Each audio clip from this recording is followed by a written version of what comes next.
All right, friends, it's time to give you loyal listeners a discount on protein powder. You may or may not know, but I launched my very first protein powder 2 years ago. It's a grass-fed beef isolate with only 3 ingredients: grass-fed beef, either organic cacao or organic vanilla, and organic monk fruit. Now, if you don't want any of the added flavor and sweeteners, you can also just get unflavored.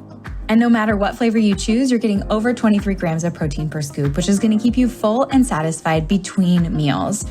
I love starting my day with a Fab4 smoothie and breaking my fast with that much protein. It makes a serious difference in my cravings and blood sugar balance the rest of the day, and I've seen it with my clients as well. Now, I never thought I'd own a product company, but when I got pregnant with Sebastian, I realized the majority of protein powders were chemically extracted or enzymatically extracted, and I wanted to use heat and water only.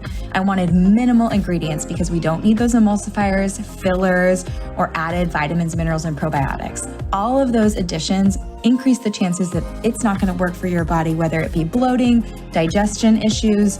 I just wanted pure, clean protein to keep you full and satisfied so you could build the most delicious Fab4 smoothie. And I have to say, I'm pretty proud of the flavor. If you take a look at our reviews on Amazon, you'll see 5-star reviews for flavor. And that is key, because if you don't love your Fab4 smoothie and you don't love drinking your protein powder, you're not going to do it. It won't become a habit, and it's consistency that outpaces everything. So if you're here and you're listening and you want to give our protein powder a try, use the code podcast5 for $5 off your order. And let me know if you love it. My favorite ways to apply this protein powder is in my Fab4 smoothie, making freezer fudge, making chocolate milk, making hot chocolate, and throwing the unflavored into all my kids' baked goods. So let me know how you use it. Let me know if you love it, and share this podcast deal with your friends.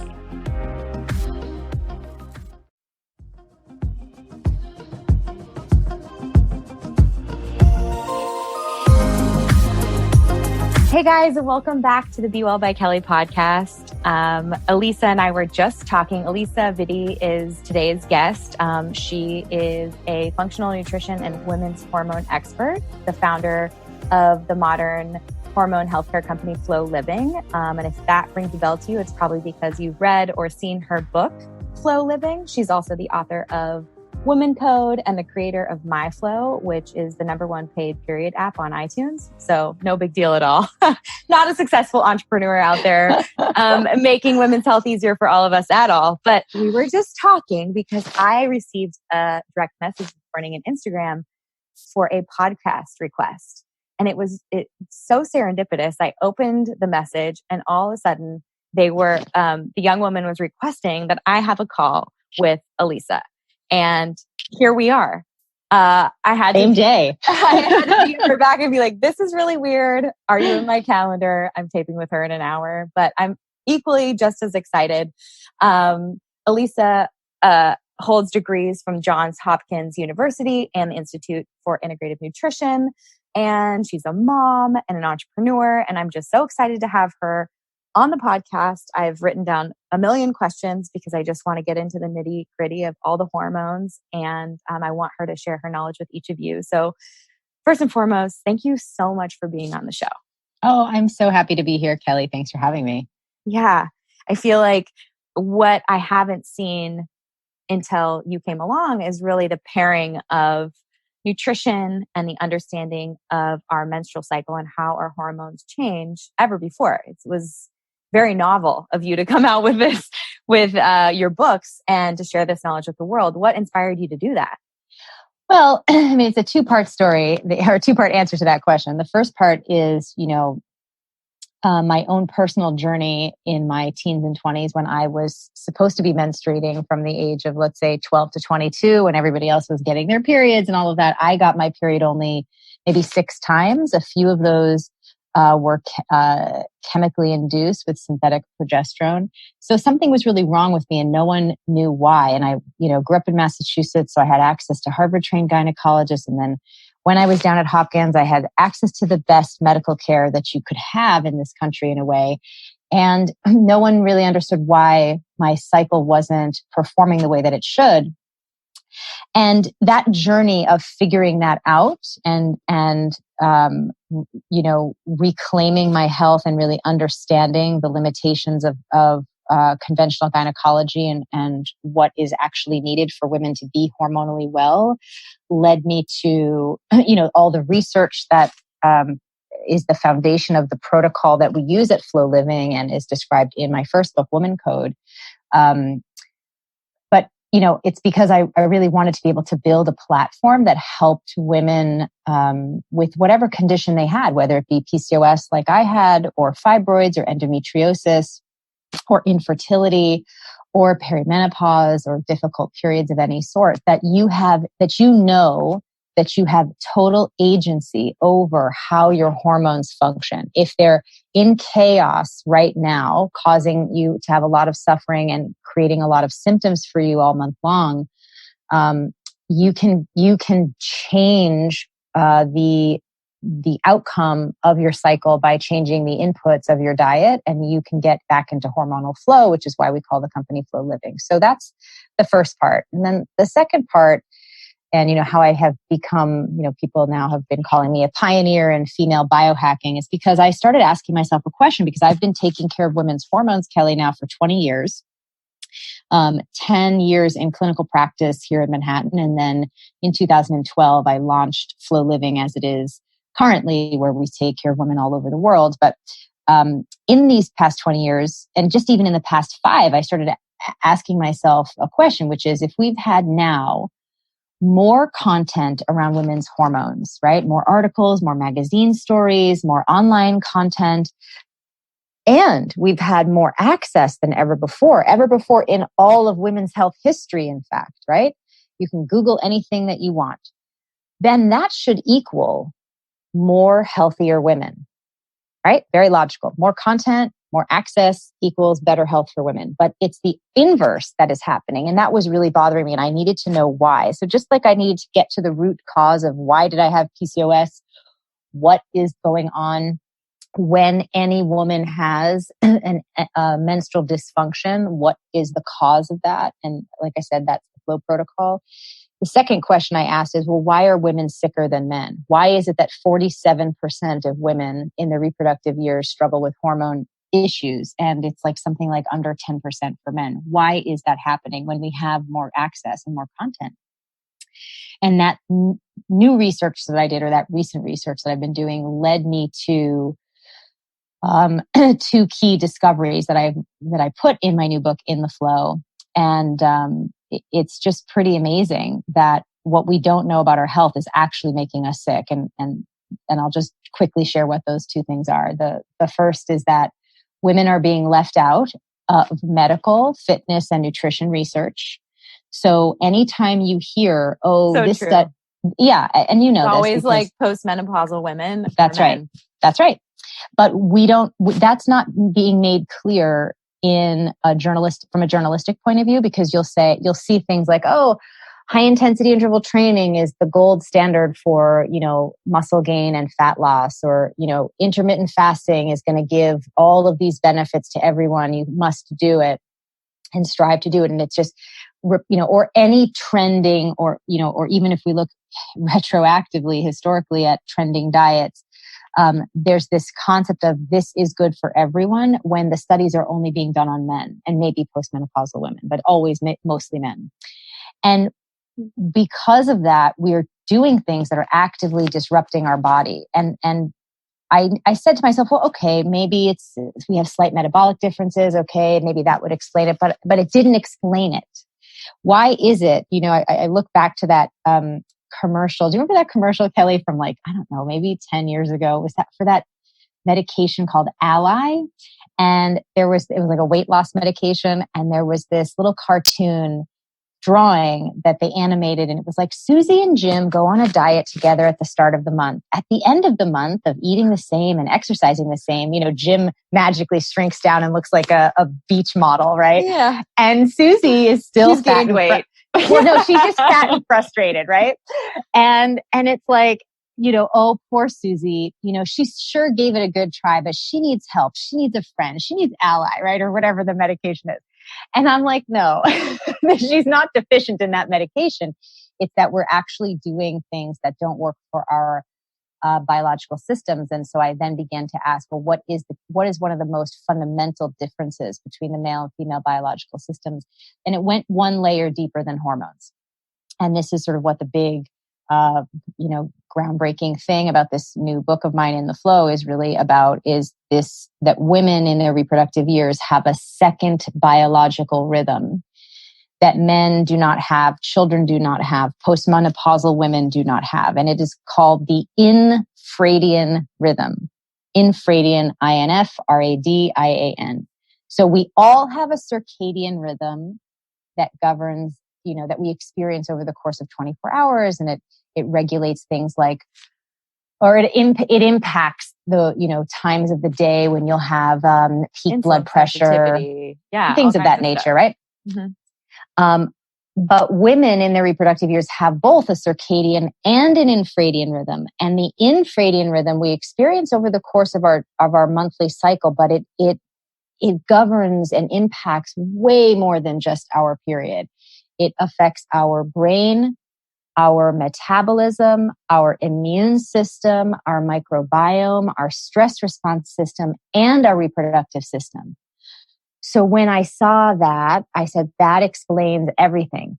Fundamentally, when we're being left out of research, but we're eating what's good for the guys and working out in ways that are good for the guys, that are optimizing their biological hormonal rhythm, we are actively disrupting our hormonal biological rhythm, the infradian rhythm. And that is why you'll have all of these seemingly disconnected problems in your mental focus, in your immune system. So many women struggle with autoimmune issues compared to men.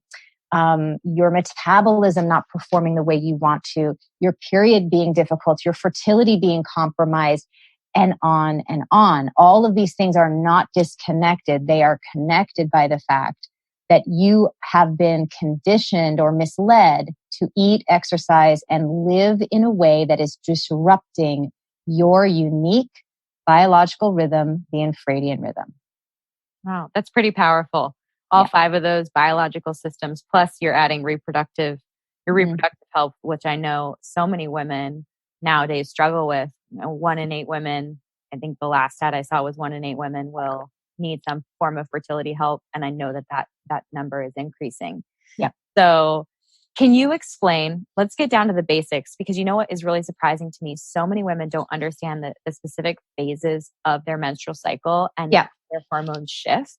Can you walk us through how those, what the phases are and how our hormones shift, and recommendations you're making based on hormonal shifts for this infradian rhythm?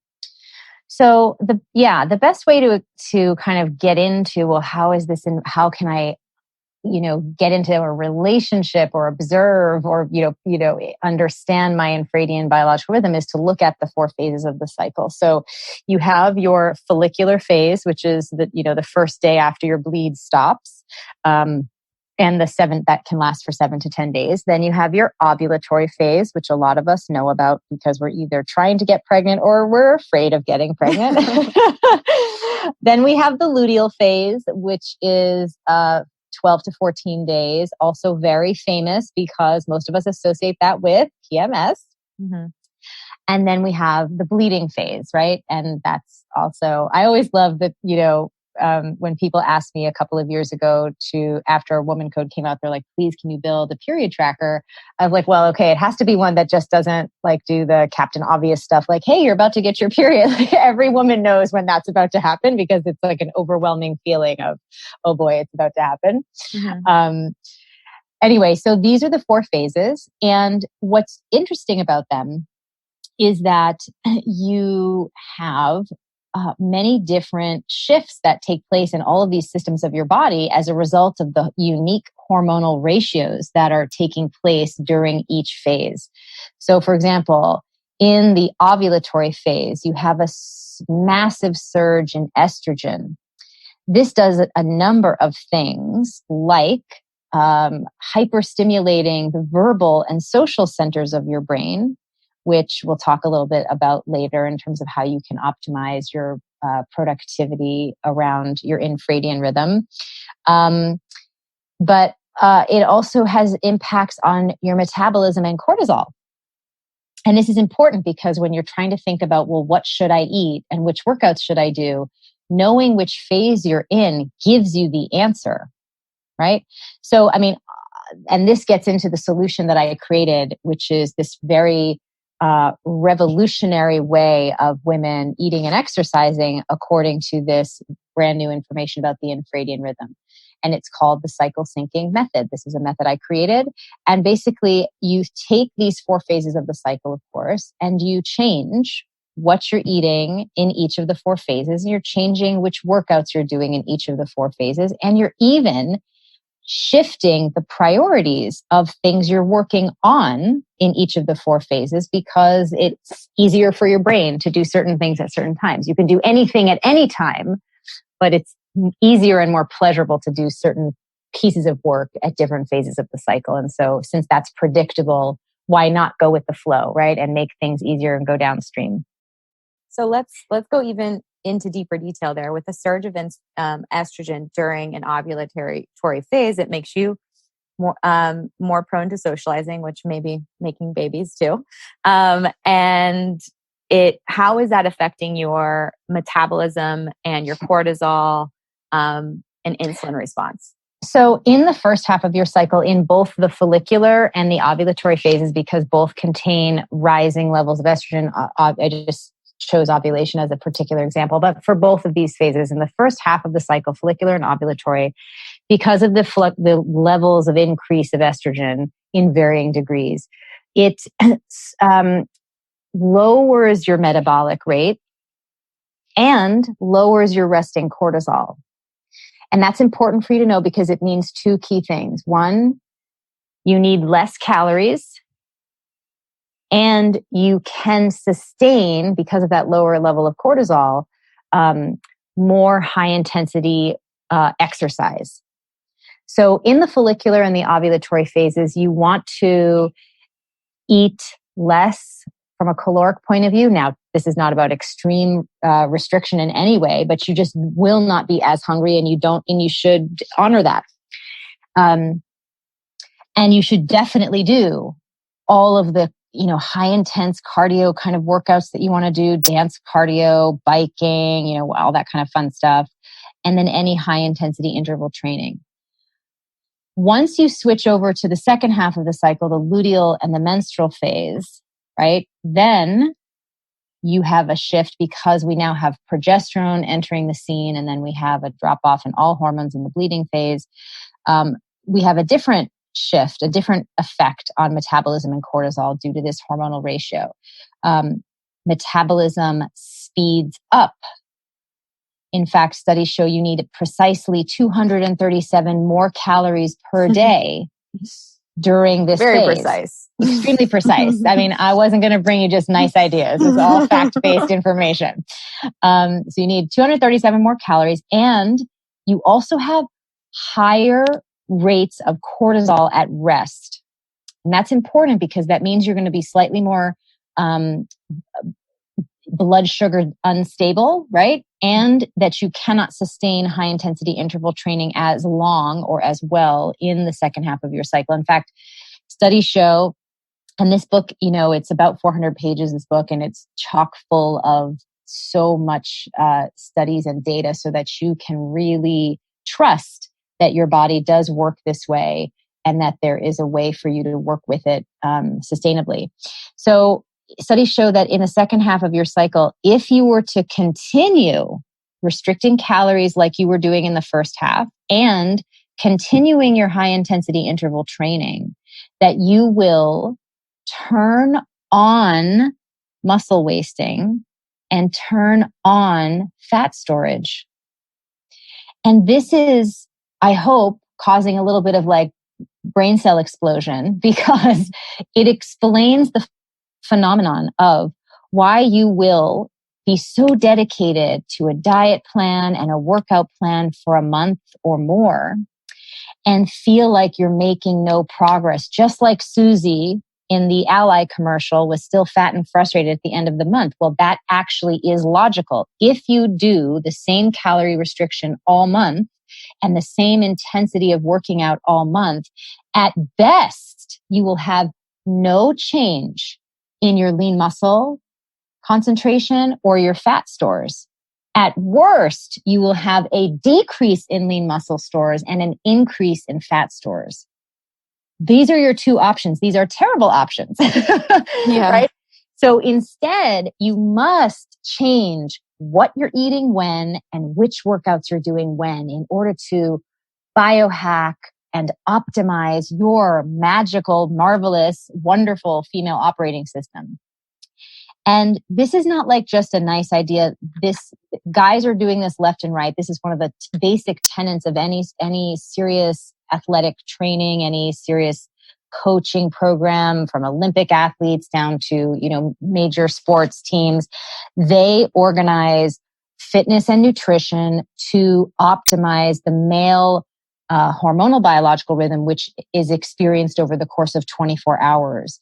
So men wake up with a surge of testosterone and cortisol, so they do as much strength training as they can in the morning, and they front load all of that muscle build in the morning. And they time how they're eating according to that, eating more earlier in the day, less later in the day when their metabolism is way slowed down. So that basic fundamental practice has been engaged for male athletes for decades to great success. And finally, now the U.S. women's soccer team is basing their training of their female superstar soccer players on their infradian rhythm, which of course is one of the reasons why they are such extraordinary female athletes. As a female soccer player and not an Olympian or a player on the U.S. national team, I highly appreciate that they're feeding to their infradian rhythm, and I'm on board for it. I have more questions though. For sure. So, of course, it's brand new. We all should have a lot of questions. Well, it's interesting to me because just to recap, in the first half, we're looking to restrict and increase intensity. And in the second half, we're looking to increase food and decrease intensity based on... That's like the first layer. And then it goes one layer deeper with the specific foods that actually optimize hormonal output and elimination. We can talk about that in a minute as well. And that's my follow-up question. Oh, good. Because what I'm looking at, what I'm mostly concerned about is when people do increase the intensity, what I see with most clients is an increase in appetite. And so really wanting to hone in on exactly what foods we're recommending there so that they are feeling full and satisfied, because the name of my game and how I really like to work with clients is all about blood sugar balance and all about satiety. Yes. And so women aren't fighting not to eat. And I'm really, really, I would say 10 to 15%, if not more, of my practice is polycystic ovarian syndrome and really supporting insulin sensitivity and things of that nature. And then so in the second half, when we're talking about increased food and decreased intensity, what recommendations are you making there? So we aren't, I'm curious how that relates to insulin and things that do affect polycystic ovarian syndrome and metabolic diseases. It's one of the reasons why I was so happy to come on your show, because I really love how you have this appreciation for satiety, for blood sugar, for incorporating healthy carbs. It's a really good balance. And so I think what's exciting to share with you is that, so there's three things. Okay. Take it back. Take your time. Okay. Let's go through a lot of information. So in WomanCode, when we're talking about addressing women with actively diagnosed menstrual disorders, right? Mm-hmm. That they need to understand that there's a level of healing work that they have to do first, right? Because what I've just described is the optimal, healthy functioning of the cycle. But you may be listening and saying, gee, my period comes every 3 weeks, in which case you have a likely luteal phase defect where you're not actually having a healthy luteal phase, or you do not have the actual correct ratio of progesterone and estrogen at that time. Or perhaps you have extremely severe PMS where you have every symptom: bloating, headaches, mood swings, acne, insomnia, you name it, pick a symptom, you've got it. That's a huge indicator that you have excess estrogen and not enough progesterone to oppose it during the luteal phase, which of course means that in that phase, you are not having the correct metabolic and stress response patterns that you should be having. So I want to just be clear to say that you can absolutely use the cycle syncing method when you have an active condition, but that you will also need to do a layer of what I like to call triage work first, which can take a month to do, sometimes two. And that's the work that I described in WomanCode. That is the basis of the Flo protocol. And that is because your endocrine system has been destabilized to such an extent by your diet and lifestyle that it is no longer performing optimally along multiple glands within the chain of command, right? And so in order for you to recalibrate your endocrine system, in order for you to bring it back into homeostasis, the first thing you have to do is anchor your blood sugar every meal, every day, like it's your job, like your life depends on it all day long for at least a month, depending on the severity of your condition, could be two, right? Speaking my language. Yes. And with that means if you're a caffeine drinker, I would highly recommend you read the section in the book or on the blog about the CYP1A2 gene and just check to see if perhaps caffeine is exacerbating your conditions. But getting that breakfast dialed in, making sure that it's stabilizing your blood sugar, having the right intervals between your meals, eating a good lunch, having an appropriate snack, and limiting your exercise while you are trying to stabilize blood sugar and recalibrate endocrine function to 30 minutes maximum daily. That's pretty powerful. I don't think people, and we'll get into exercise and caffeine after you go through the details of exactly what you're having people eat in the phases of their menstrual cycle. Only 1/3 of the way in answering your question. Yes. But I feel like and that's such good information. And I want to get there on that because people don't understand how stress, high intensity workouts, and caffeine can really do a number on blood sugar. So we'll get there. We'll get there. But keep going. It's so important that you, like, at the first step of healing any menstrual problem is stabilizing your blood sugar. Then you want to, second step, stabilize your cortisol. And again, this is all described in the Flo protocol. This is in our monthly Flo program on floliving.com. If you're having a hormone issue, a diagnosed menstrual issue, I highly encourage you to come and take advantage of all the resources we've built to help you after your gynecological visit. And of course, this is described also in WomanCode. So stabilizing cortisol, right, is a two-part process. One, it's about not continuing to put stress on the adrenals so for example, one of those things would be no more than 30 minutes of exercise a day. And another way would be supplementation. For example, vitamin B5 has been well documented to support the actual cells within the adrenal glands to become more efficient at responding to stress, meaning they will make not an excessive amount of cortisol when a stressful situation is being encountered and addressed. They'll make a more efficient level of that, and you want that. So having the right micronutrient therapy at this time is important. And then doing things that actually flush cortisol. Could be jumping on a trampoline for 5 minutes. It could be self-pleasuring for 20 minutes. Any of those things are going to really effectively, measurably flush cortisol out of your system very quickly, and you want to be doing that as well. So that's step 2. And then step 3 of this triage process, so that you can really start getting your cycle into a place where it's functioning optimally, is to make sure that you are metabolizing excess estrogen effectively. And that is a process of supporting both the gut microbiome and the liver.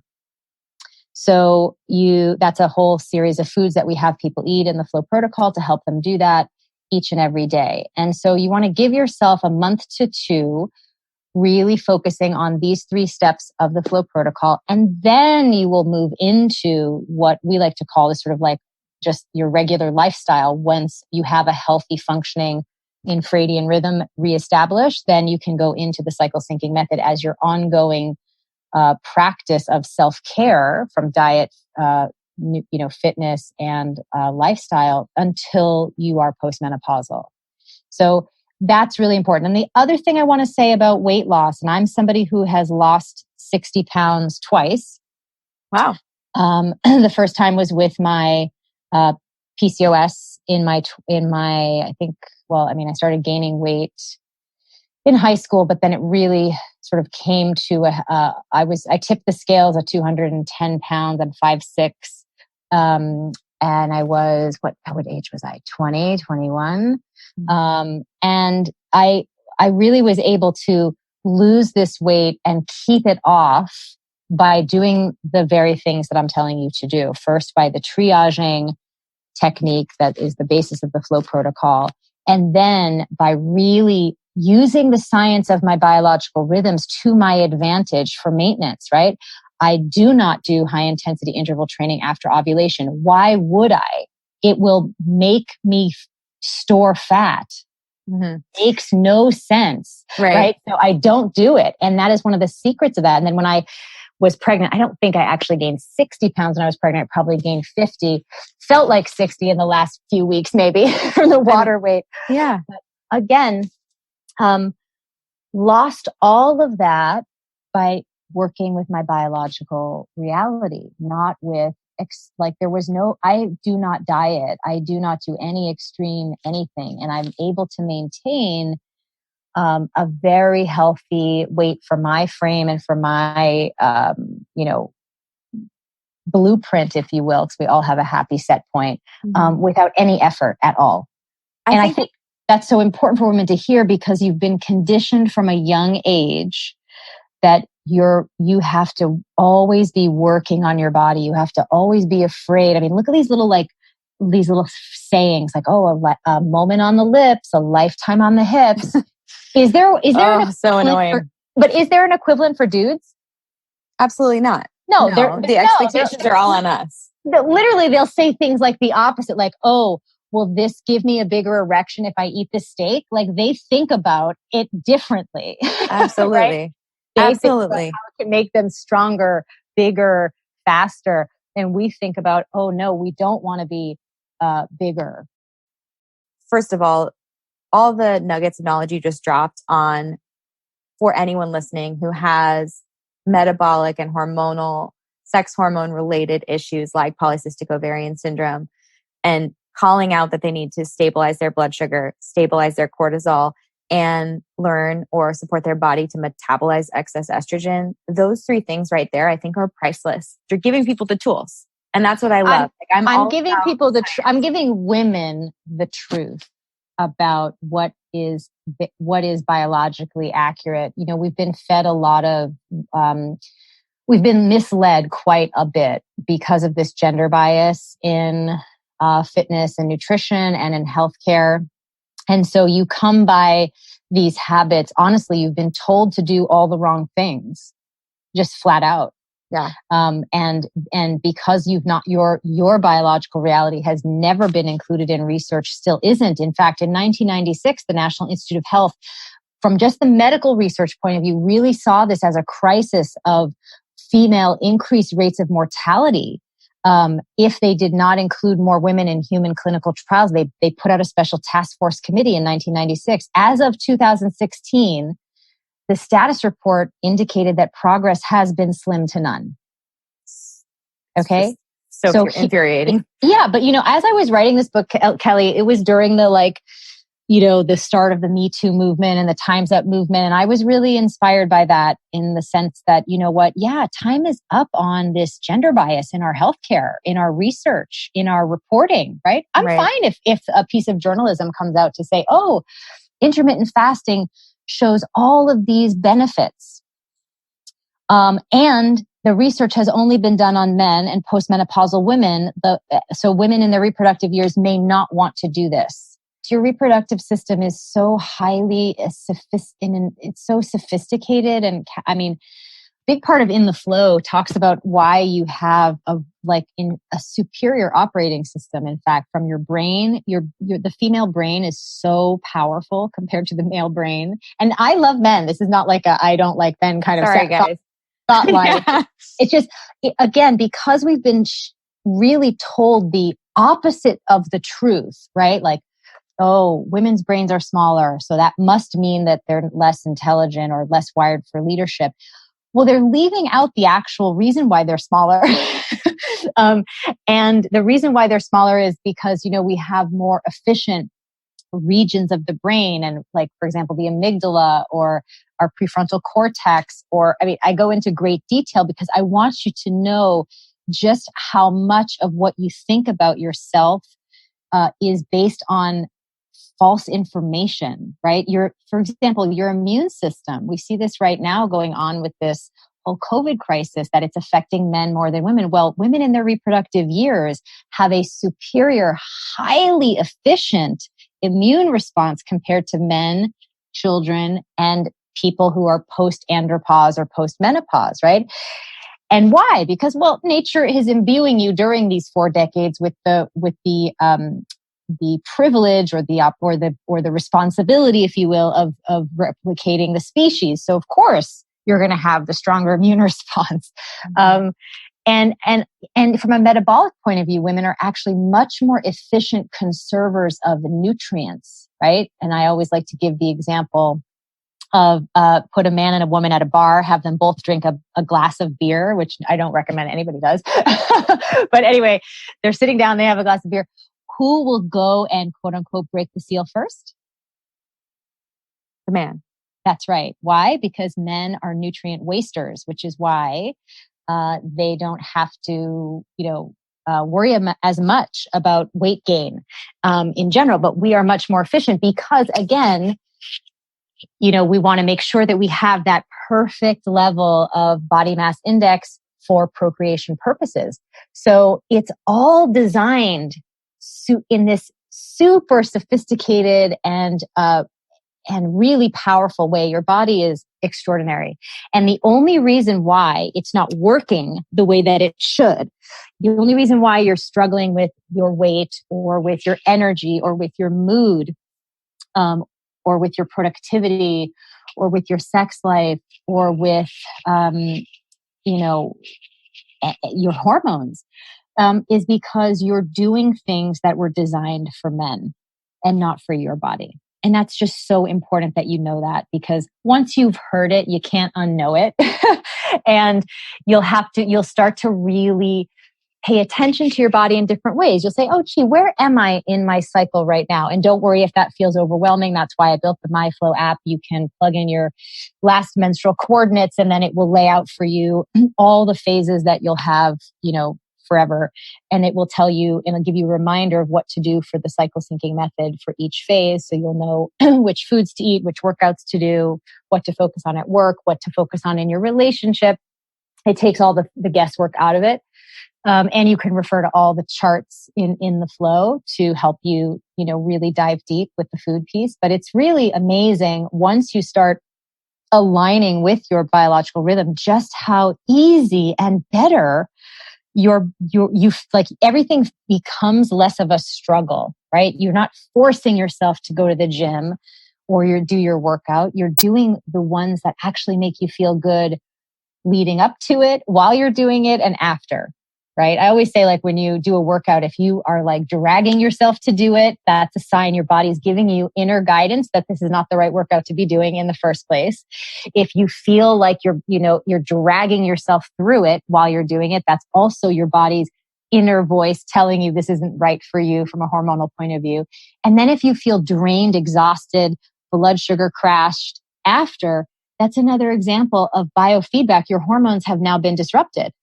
Right? Yeah. So at which point along that chain of conversation or body cues are you going to start to pay attention?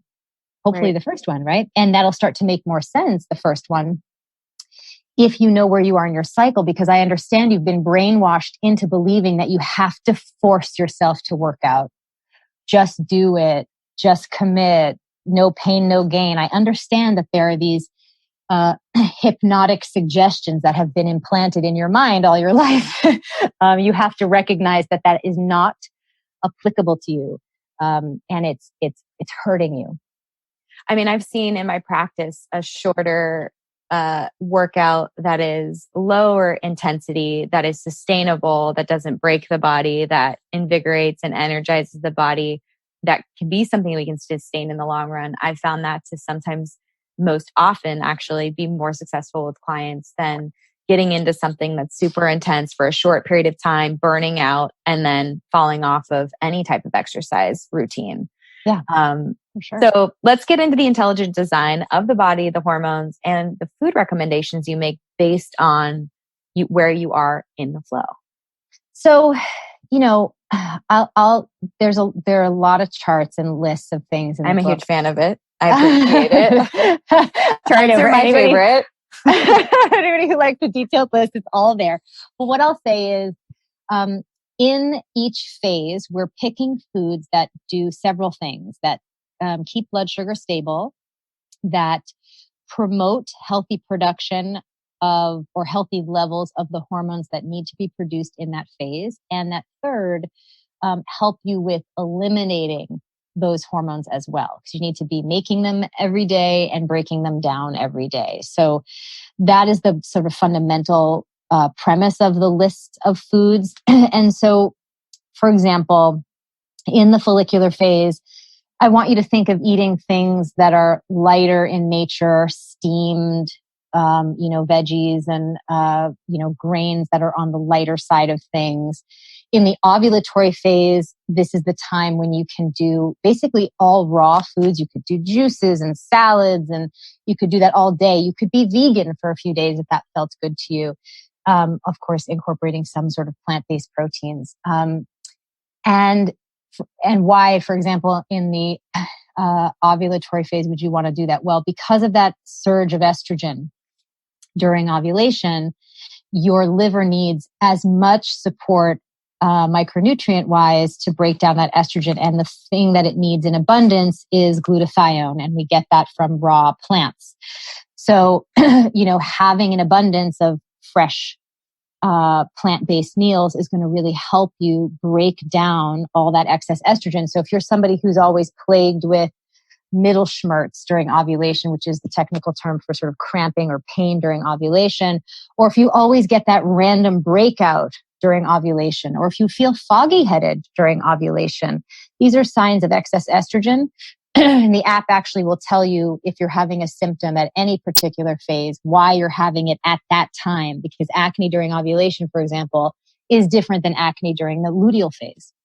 And so it's driven by two different hormones. So, the foods that you'll be eating at that time will help you flush that excess estrogen out very efficiently.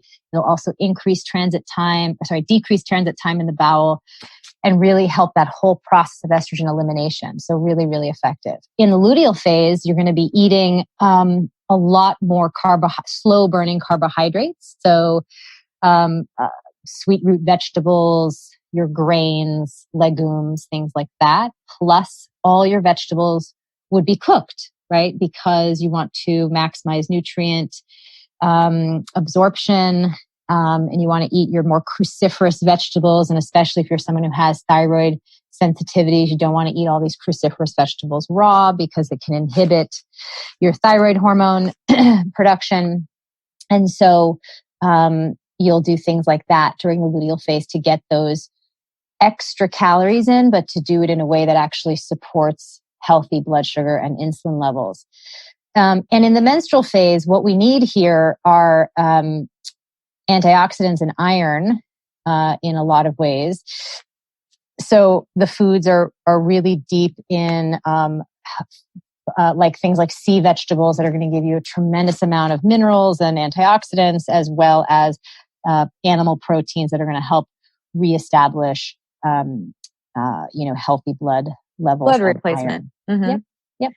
So that's one of a very high level description, but you've read the charts, it's very, very detailed, and there's recipes and shopping lists in the back of the book to help you really start to make this a very easy transition. And we even actually have a cycle syncing membership for women called Flo 28 that gives you more recipes, more meal plans, and actual fitness videos based on where you are in your cycle. So if you're interested in diving even deeper, you can do that at cyclesyncingmembership.com. That's great. I think for me, being that I love light structure and lighter rules, I like the overview of when based on your cycle, you may increase carbohydrates, you may increase, iron rich proteins, things of that nature. So I personally love that. Can we get into the caffeine piece? When, based on your cycle, is the best time to switch to tea or decaf coffee over caffeinated coffee? So it really depends on, are you someone who metabolizes caffeine efficiently or not? And that really depends on a genetic. Are you a hypermetabolizer or not? Well, do you have a variation in your CYP1A2 gene specifically? So if you have that variation, you are not making enough of the enzyme that breaks down caffeine. So you'll have, caffeine already has a pretty long half-life in the body, anywhere from 6 to 12 hours in somebody who's metabolizing it relatively efficiently. So then if you do not break it down efficiently and you have this gene variation, it can stay in your body for a lot longer, and you'll feel like you've just had that cup of coffee for a lot longer. So you're going to start to feel what is referred to as caffeine toxicity, jittery, anxious, heart palpitations, sweating. I mean, it's not a good feeling. Over half of the population has this variation, which means they are not good metabolizers of caffeine. So you just have to kind of really be honest with yourself. How do you feel after you have coffee? Do you feel good, or do you always notice that you feel like every day you're anxious? Right. Can you track that back to caffeine exposure? But caffeine also can be blood sugar destabilizing because it can have sort of this indirect effect on cortisol and insulin levels. It's not always ideal for people to be taking in caffeine. And I find that women who have any of these diagnosed menstrual disorders, from PCOS to fibroids to endometriosis, and by the way, a lot of people think that it's only PCOS women who have the metabolic effects of this special hormonal imbalance, but actually any hormonal diagnosis, PCOS and fibroids and endometriosis and dysmenorrhea and amenorrhea, all of those will have a metabolic aspect to them, because we're talking about your infradian rhythm is not functioning. We're talking about estrogen levels being imbalanced. We're talking about cortisol and blood sugar levels not being optimal. So every one of them should be considered something that will have a metabolic effect. So I think that with, since all of these different conditions have an experience of the body where it's already struggling to break down estrogen effectively in the liver, that it's also very likely that your CYP1A2 gene has that variation, and that caffeine and you do not mix well. Yeah. So I would encourage you to take a break. Now, if you're someone who does have a really great CYP1A2 gene and you don't have that variation, you can have caffeine at any time. But the caveat is that you should not ever have caffeine on an empty stomach, because it is just disruptive to cortisol and insulin fundamentally. And we're the only culture, Western culture is pretty much the only culture that drinks caffeinated beverages in isolation. Every traditional culture from which caffeine originates, tea drinking cultures and coffee drinking cultures, this is always a postprandial experience, right? You always have it after the meal as a digestive aid. I know. I have had clients in the past, and it's something that I see where people, again, are forcing their body to comply and trying to get to a goal. And you'll see them lean on iced cold brew on its own to try and use it as an appetite suppressant. And all I think in my brain is, okay, caffeine, increase of adrenaline, increase of cortisol, liver dumps stored glycogen, converts it back to glucose, drops it into your bloodstream. Blood sugar goes up without you eating anything. Insulin's released, blood sugar crashes. And then how do you feel? Of course, you're going to have an increase in anxiety. Of course, it's going to have an effect on your blood sugar. But I don't think that even that process is understood by many people. So it's tough. But if anything, I'm a huge proponent of putting some form of fat in your coffee if you are going to make the decision to have caffeine on its own. Yeah, for sure. Wow. So what about, I guess, the elephant in the room, which is birth control, synthetic hormones? What are your recommendations there? And how is that affecting all of the recommendations in the Flo? So birth control is now really, it's wonderful to see this. I think because there are women in the health space like myself who are really working to improve gender equality in healthcare, we're having a lot more discussion about certainly the obvious potential, the obvious upside of having access to birth control is of course unquestionable. But we're also now really investigating the real repercussions on a health point of view for women who are taking this medication. And it's important for you to know what they are, because you're the one who has to make these important critical health choices for yourself over your life. And again, just like you haven't gotten the right information about how your body works or what the right diet and fitness plan is for that body, you're also not being told the full story about birth control. And that's a story that is starting to come out a lot more. So the long and short of it is, if you're taking any form of synthetic birth control, you are shutting off your infradian rhythm. You are shutting off the conversation between the pituitary gland and the ovaries. You do not have these 4 phases of your cycle. You do not have any of the benefits. You lower your immune response. You shift your brain structurally. You are not the same person. Actually, Dr. Sarah Hill just wrote a new book about birth control, and she's a PhD researcher sort of from a neurological point of view. You are not the same person on synthetic birth control. Your creativity, your productivity, your ideas, who you're attracted to, it's all altered by this medication, of course, because it is so fundamental to how you function, your hormones, your infradian rhythm. It's who you are. And when you shut it off, you're not the same person. That's sort of at this very big level. At a deeper level, it's also stripping you of micronutrients, disrupting your gut microbiome, and increasing rates of depression and anxiety pretty profoundly. The gut-brain connection is pretty powerful here for women who are on this medication. So it's very common for women to go on synthetic birth control to then at some point on their birth control journey need an add-on SSRI to cope with the side effects and the gut disruption from this medication. So it's serious. It's a serious medication to be putting yourself on.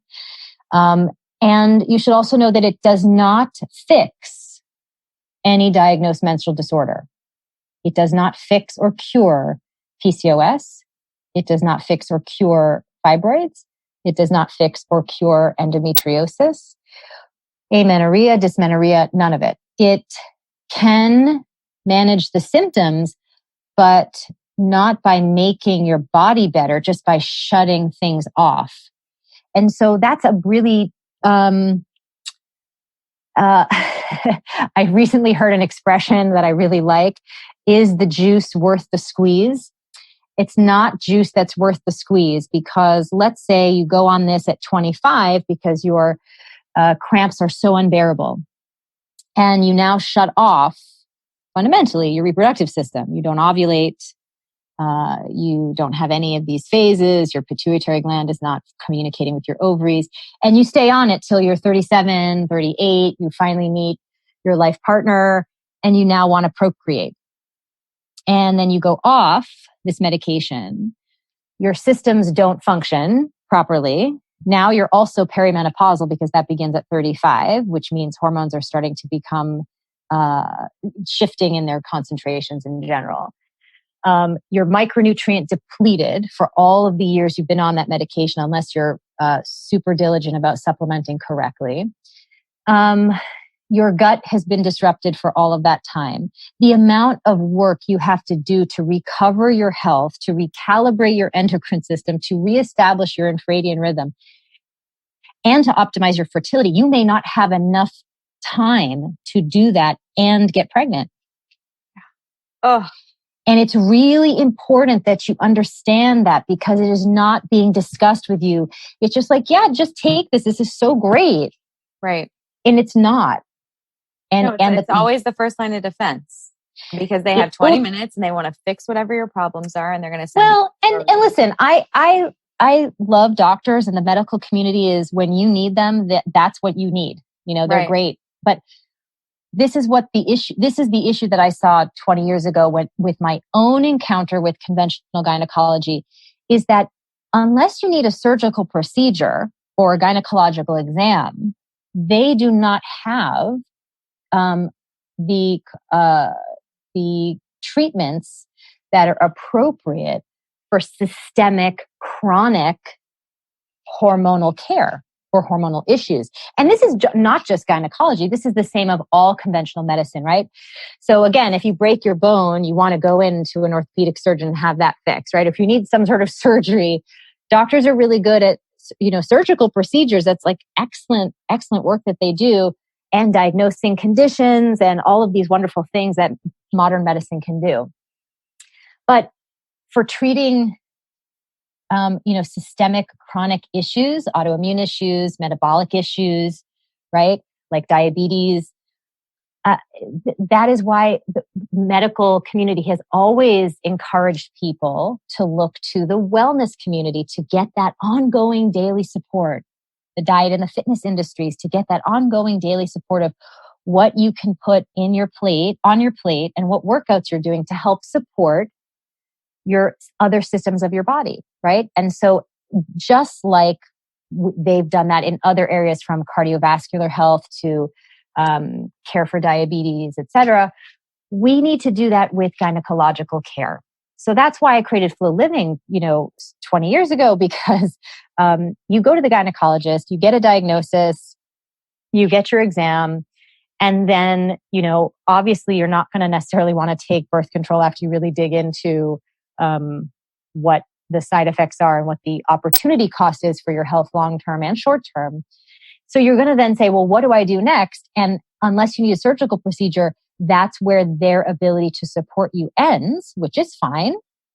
Mm-hmm. And that's where Flo Living, the support that we can offer you begins, right? It's that, what do you do to address all of these hormonal issues after you understand that you have them?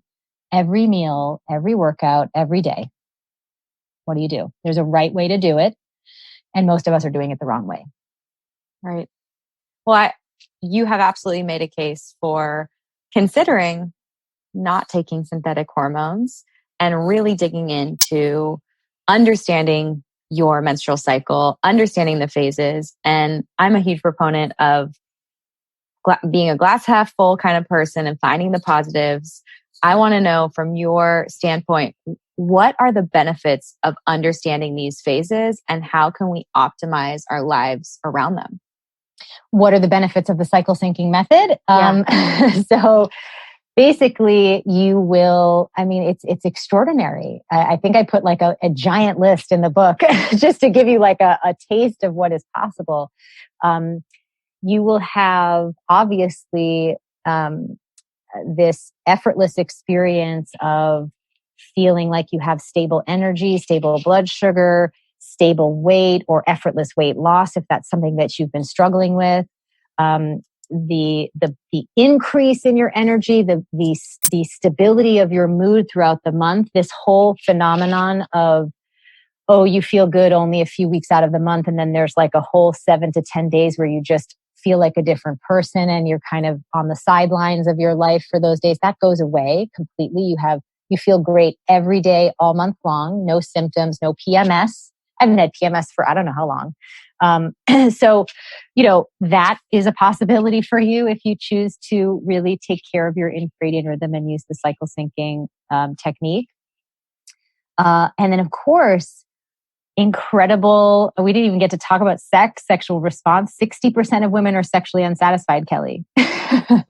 And that has to do with the fact that we don't understand how our sexual desire and response is affected by the infradian rhythm. So you can have the pleasure that nature has intended you to have.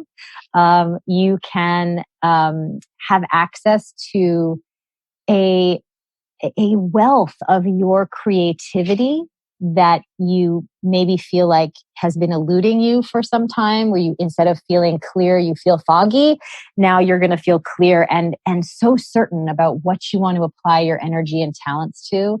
And then, of course, this experience of, instead of feeling like you're pushing every day to get your tasks done, you're going to feel like you literally built a wheel and you're just rolling downhill, picking up speed as you go, doing things more effectively and efficiently. You're increasing in your productivity because you're not making more hours in the day, but you're working on stabilizing your energy. So anything that you tackle, you just crush it. I mean, it's just an extraordinary feeling of not being behind the 8 ball anymore and like it not even chasing you. You're just like riding the 8 ball wherever you want to go. So that is my experience of it, and all the women who join us in this journey of adopting the cycle syncing method.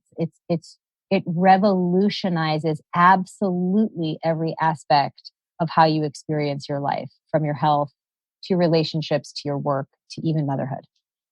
I love it. It feels like really syncing. Not only are you syncing your eating and your activity levels with the hormones of your cycle, but it sounds like you're syncing your daily decisions from when you want to have intercourse and feel your best in that space to making decisive decisions and being creative. You're really unlocking the door for people and allowing them to understand themselves on a deeper level, which is beautiful and much needed. So thank you so much for all the work that you've put into building your brand and your app and writing both of your books. I've thoroughly enjoyed them, and it's just been a pleasure to chat with you. Oh, I'm so glad. It's always a pleasure to shine some light where I think women have felt historically like this is a dark and confusing subject. I hope now that it feels a lot more like a clear, A plus B equals C kind of experience for you all, that your hormones are here for you to make your life better. And all you have to do is take care of them. I love it. Well, thank you so much for being here. We have one last question before we end the show, and then I'd love for you to tell people where they can find you. Sure. The last question of the show is, what does body love mean to you? Oh, well, of course. Body love to me means being in a state of compassionate listening and active responding to my infradian rhythm, and living and eating and exercising in a way that takes care of that rhythm, so that I know that it will support me as I support it. So appropriate. So where can we find you? Where can we follow along and continue to learn more about our infradian rhythm? You can pick up all the free goodies from the book at intheflobook.com. You can download the app, which is the only cycle syncing app, called MyFlo at myflotracker.com. It's available for both iTunes and Android. You can join the cycle syncing community, Flo 28, at cyclesyncingmembership.com. You can get support with all of your menstrual health issues, from fibroids to endo to PCOS, at floliving.com. And you can follow us on social, on Instagram at Flo Living and at Alisa.Vitti. I love it. Thank you so much for all that you do and all the knowledge you're putting out into the world. I really appreciate you. Thanks, Kelly. All right, guys, we'll be back next week with a few more guests. Stay tuned. I'm really excited. Thank you for listening to Be Well by Kelly. Please subscribe to the show on Apple Podcasts, Spotify, or wherever you listen to podcasts. Learn more at BeWellByKelly.com and follow me on Instagram at BeWellByKelly. I would love if you picked up my books, Body Love and Body Love Every Day. They're sold on Amazon and at all major booksellers.